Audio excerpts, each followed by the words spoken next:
योम शोदा मनाया जा रहा है और हम अपने उन सारे जवानों को खराज तहसीन पेश करते हैं जिन्होंने अपनी जान का नजराना हमारे लिए, आपके लिए, आपके हमारे सुकून के लिए दिया।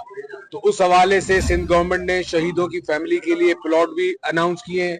डिस्ट्रिक्ट गवर्नमेंट ने उनके लिए जो 93 इन्होंने आज मुझे हमारे डिस्ट्रिक्ट के शोधा बताए, उनमें हमने उनकी फैमिली के लिए 1-1 लाख रुपया भी अनाउंस किया है।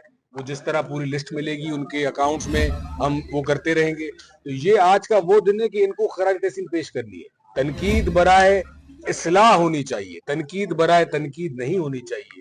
और हमारी पुलिस बहुत सारे ऐसे जो हम जगहें देखते हैं, आप देखें कि वो रात को कच्चे में शहरों में शोधा की लिस्ट बढ़ती जा रही है। किसके लिए लड़ रहे हैं? ये हमारे लिए लड़ रहे हैं, आपके लिए लड़ रहे हैं, हमारी फैमिलीज के लिए लड़ रहे हैं। तो हम इनको सपोर्ट करेंगे और जहां पे अगर कहीं खुदा न खास्ता देखेंगे तो इस्लाह करने की भी फुल कोशिश की जाएगी। फ्रेंडली माहौल पे मेरा एसएसपी साहब से एक बड़ा अच्छा इस पे हमारी बात हुई है, डीआईजी साहब से, कि एक ट्रेनिंग्स हो ताकि फ्रेंडली माहौल बनाया जाए पब्लिक के साथ, जो कि अभी है, बेहतर है, बहुत पहले से मजीद बेहतर किया जाए।